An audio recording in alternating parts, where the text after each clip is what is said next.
आजचा रविवार विशेष लेख. छोटं राज्य असलं तरी. गुजरात विधानसभा निवडणुकीतील पहिल्या टप्प्याचं मतदान 4 दिवसावर आलेलं आहे.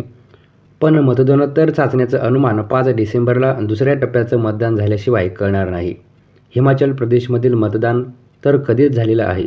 लोकांना उत्सुकता आहे कल कोणाच्या बाजूने झुकलेला आहे याची. पण गुजरातमध्ये मतदान झाल्याशिवाय हिमाचलचा कौल समजणार नाही. त्यामुळे 5 डिसेंबरला गुजरात आणि हिमाचल प्रदेशमधील मतदारांचा कौल एकाच वेळी समजू शकेल.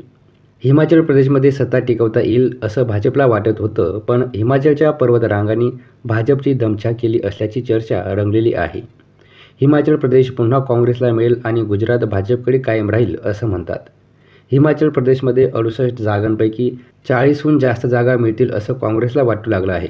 या आकडेमुळे काँग्रेसवाल्यांमध्ये एकदम उत्साह संचारलेला आहे. सत्ता स्थापनेची आणि मुख्यमंत्री पदावर कोण बसणार याची उत्सुकता लागलेली आहे. हिमाचलमधील काँग्रेसचे नेते दिल्लीत येऊ लागले आहे. हिमाचल प्रदेश छोटं राज्य असलं तरी कुठल्यातरी राज्यात सत्ता येणं महत्त्वाचं. आता छत्तीसगड आणि राजस्थानमध्ये काँग्रेसची सत्ता आहे. पंजाब गेलं तसं राजस्थानही हातून जाण्याची भीती आहे.